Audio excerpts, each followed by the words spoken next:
It's homecoming in Iowa City as the Hawks take on Northwestern at 2:30 this afternoon. I'm Travis Justice. He's Ross Peterson. We are inside the News Radio 1040 WHO studios. Ross, Hawks have lost 3 in a row, and I'm going to say this.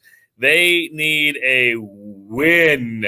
You look good. Good. I'm trying to – the collar folds down on this quarter zip thing. Yeah.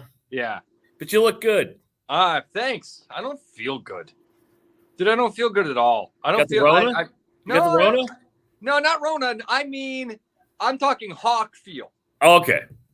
And I mean, maybe that's part of like, dude, I'm not excited about this. I'm not. I didn't have fun last Saturday. I haven't had fun the last several Saturdays. I don't anticipate that this is going to be an exciting football game. Even beating up on a lowly, awful Northwestern team is not going to make me feel good. I don't know what the magic sauce is today for me to end this game and going to sound off with you, Travis, going, all right, man, here we go. Hawk fans, we're excited again about the back half of this season. Maybe there's something.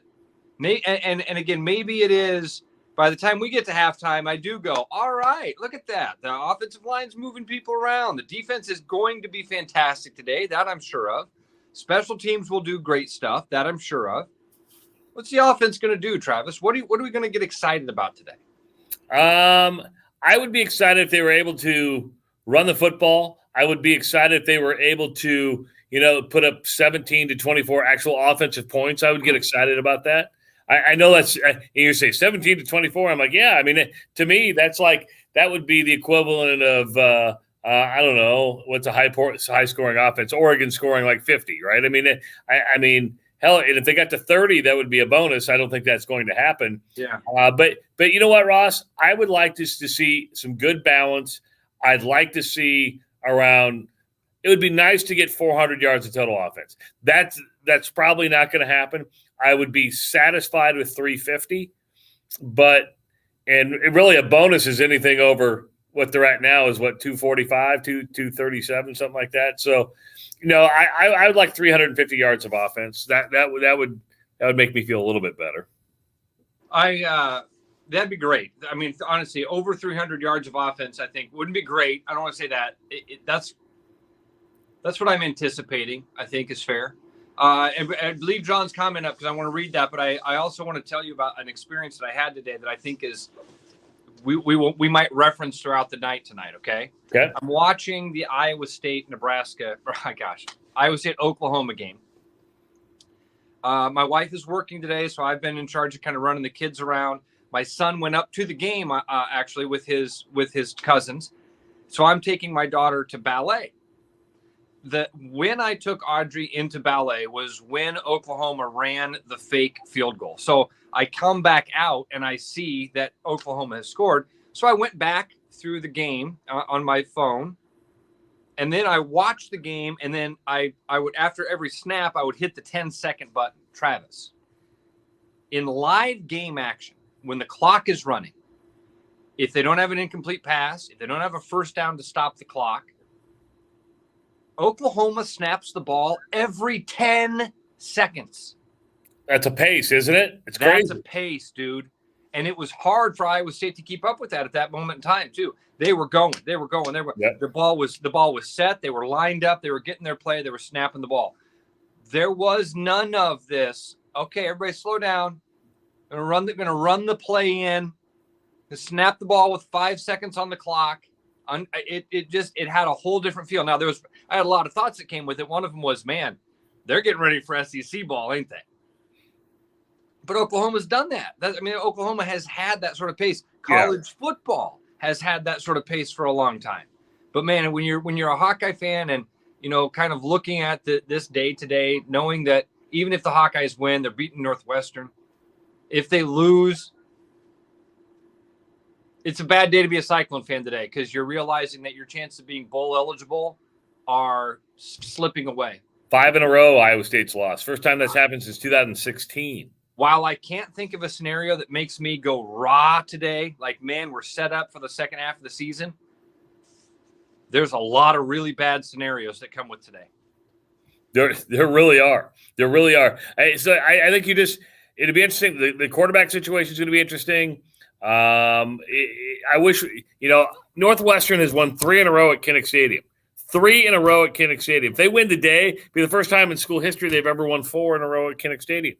Yeah, and I don't think that happens. I don't. I think that not only have a lot of those games have been fluky games anyway, because we've just kind of talked about how, Fitzpatrick's got Ferentz number from time to time and has over the years. There have been these cycles where he's figured out the scheme. He didn't have the team this year. He didn't have the ponies. And now I got a chance to read John's comment, and I like that. Today is key if we have any opportunity for a bowl game, because today is the day you've got to get that ball rolling in that right direction. Yeah. I would say you can see right now, Iowa's 6th in the nation in total defense and just last in the nation in total offense. It's embarrassing, and I feel sorry for that defense. But you're right. It's like I'm kind of emotionless right now, because usually we're pumped up, we're jazzed, we're ready to get into it. And hell, I could even make the argument, Ross. I don't know how many – usually on these Saturday afternoon live shots, we have 50, 60, 75 people watching at any one time. We're at 14. It's almost like, well, I'm not even going to watch. Travis, we've watched it these last couple of weeks, dude. Apathy has set in. Yep. I mean, I said this to you. I love coming in here and hanging out with you and watching these games. It's a blast. I'm not looking forward to this football game. These last couple of weeks have sucked. They've been boring.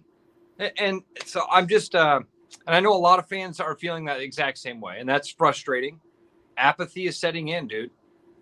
And that's the worst thing that can happen to a program, right, is apathy. And it was not a good week public relations-wise for Kirk Ferentz. And you can try to spin it all you want. The Iowa coach did not look good on Tuesday. He didn't look good on Wednesday. And it was an unnecessary spotlight that he put on himself that will draw even more criticism. And I use this analogy on the Morning Rush.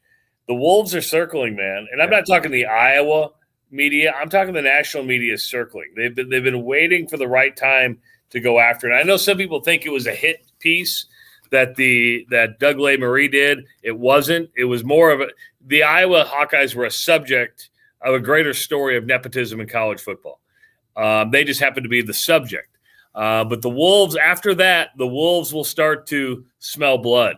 That's why Iowa needs a win. Iowa needs a win because if they lose today, you could have a full-on attack, which will be interesting to watch. Not from the Iowa media, but maybe from the national media. You're starting to hear – I saw a Yahoo story today why Iowa is slowly turning into one of the most hated programs. I'm like, what? Iowa? Iowa nice? But it's happening, and the narrative can change and flip. Not saying it's accurate. I'm just saying that's what happens. I don't think it's hated. I don't think that hated – you got to win to be hated. Yeah. We're a laughing stock. That's what it is. I mean, that word could be which football program is kind of poked fun at the most.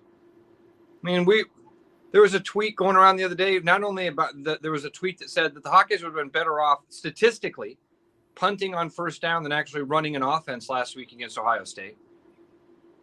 But another tweet that talked about the ratings for last week's Iowa-Ohio State game and talking about how, well, yeah, people were tuning in because they were getting phone calls from friends saying, you're not going to believe how bad this offense is. It's a train wreck. You got to tune in and watch. It's our logo, baby. That's the logo. Yours is yellow. Mine is white. Yeah, it's not color. People are probably, I am, this is natural color. I'm naturally this much darker than Travis. You have a much better camera than I do. He's pale. I'm olive. I'm bald. You're not. Yeah. It's an illusion. You have more hair than I do. See? Yeah. I have nothing. Well, yeah, but you shave yours off. I did that for a long time too, just because I wanted to look like you. I wanted to look like me, wanted to be like me. I get it. Not be like me. You're much better than I am. Yeah, no. All right, buddy. Game kicks off just after 2:30. You can watch the game on ESPN2. You can listen to the game on News Radio 1040 WHO. You can also listen live at whoradio.com. We'll be back after halftime to give you our halftime thoughts. Don't forget the Jethro's Barbecue Sound Off and order yourself some Jethro's, all right? Use the Grubhub, use the Uber Eats, whatever. Go to Jethro's, watch the game. But you can get the Sound Off sandwich because the Sound Off sandwich it's really tasty. I haven't had a Sound Off in a while. Yeah. So let's have the Sound Off sandwich. And the Jethro's Barbecue Sound Off from 7 to 10 tonight on News Radio 1040 WHO. We will see you at halftime. Bye-bye. Go Hawks! There's that excitement.